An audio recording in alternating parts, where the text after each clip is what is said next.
श्री गणेशाय नमः. ओम नमः शिवाय. शिवलीलामृत अध्याय पहिला. या कलियुगामध्ये मनुष्याची पापी वृत्ती वाढीस लागत आहे.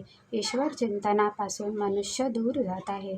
त्यामुळे आम्हाला अशी कथा सांगा जी मनुष्याला पापकर्मापासून दूर ठेवून सहज मोक्षाची प्राप्ती घडेल, कर्मबंधनातून मुक्ती मिळेल आणि सुखसंपन्नता त्याच्या पदरी पडेल.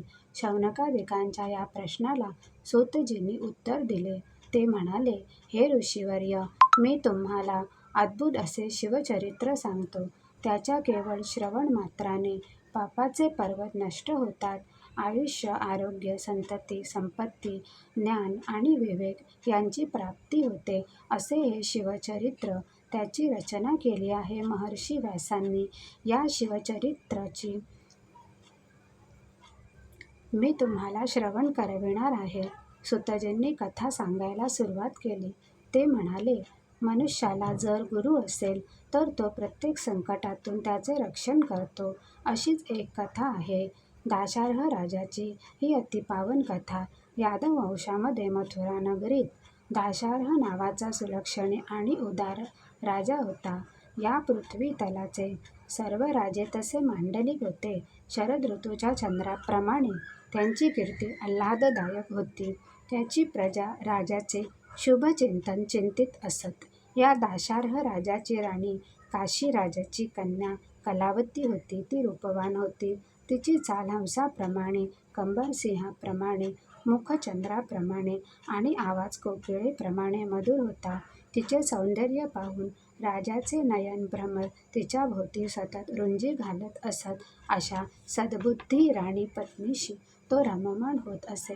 कुबुद्धी दासीला तो स्पर्शसुद्धा करीत नसे. राजाचा विवाह होऊन थोडे दिवस उलटले होते. एकदा राजाने राणीला आपल्याकडे बोलावणे पाठवले, पण राणी काही आली नाही.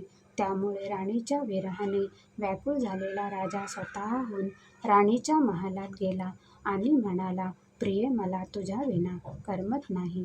माझ्या तनुरूपी वृक्षाला तू आलिंगन दे, तुला उत्तम पुत्रफळ प्राप्त होईल. राणी त्यावेळी स्मितहास्य करीत, व्रतस्थ असल्याने मी तुमची इच्छा पूर्ण करू शकत नाही, असे म्हणाली. जी स्त्री रोगीट असेल, गर्भिणी असेल, ऋतुस्नात असेल, उपाशी, वृद्ध, अशक्त असेल, तिचा उपभोग घेऊ नये. यासाठी पुरुष आणि स्त्री सर्व प्रकारचे भोग असलेली सुखी असावीत. पर्वकाळ आणि व्रताचे काळ वर्ज करून, उत्तम काळी षड्रसांना भक्षण करून मगच स्त्रीसंग करावा, असे राणी राजाला सांगत असताना तो कामांध झाला आणि त्याने बळाने ओढून तिला आलिंगन दिले. मात्र त्याबरोबर राजाचे अंग तिच्या स्पर्शाने भाजून निघाले. हा प्रकार पाहून राजाने तिला विचारले, माझे सर्वांग तुझ्या स्पर्शाने का बरं भाजले? याचे काय कारण आहे? राणी म्हणाली, महाराज, आपण रागवू नका. महर्षी दुर्वास हे माझे गुरु आहेत. त्यांनी मला शिवपंचाक्षरी मंत्र दिला आणि मी अहोरात्र तो मंत्र जप करीत असते. माझे अंग तसे शिथिलच आहे. परंतु तुम्ही अभक्ष्य भक्षण केल्यामुळे तुमचे शरीर पापमय झाले. गुरुच्या कृपेमुळे मला त्रिकालज्ञान असल्याने तुमच्याकडून जप, तप आणि शिवार्चन काही झालेले नाही, हे मला स्पष्ट दिसत आहे. गुरुसेवा घडली नसल्याने तुम्हाला नरकवास मिळेल. आपल्या राणीचे असे बोलणे ऐकताच राजाला पश्चाताप झाला. सद्गतीत होऊन राजा म्हणाला, कलावती, तू मला तो मंत्र सांग. मीही तो जप करीन. त्यामुळे माझे सुद्धा पापकर्म भस्म होतील. राणी म्हणाली, तुम्ही माझे पती असल्यामुळे तुम्हाला हा मंत्र देण्याचा अधिकार मला नाही. आपल्या या यादव कुळीचे कुलगुरू गर्गमुनी आहेत. ते श्रेष्ठ आहेत, महाज्ञानी आहेत. त्यांना शरण जा आणि त्यांच्याकडून ही शिवदीक्षा घ्या. त्याबरोबर राजा कलावतीला घेऊन गर्गमुनींच्या आश्रमात गेला.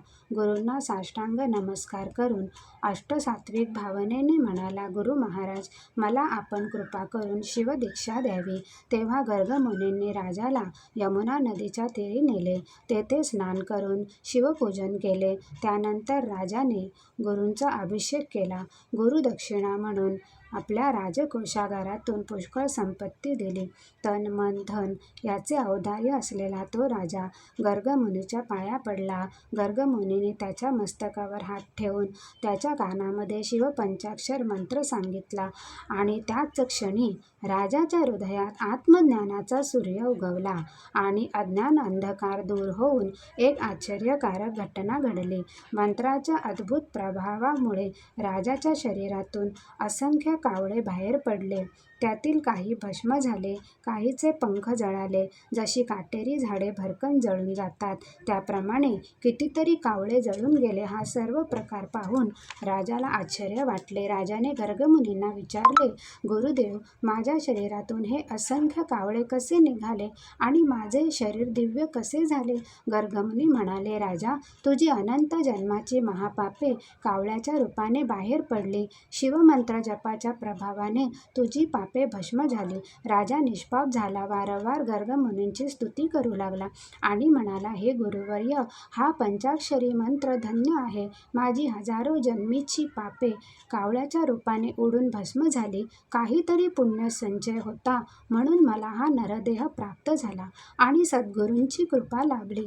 त्या सामर्थ्याने मी हा भवसागर पार करू शकलो.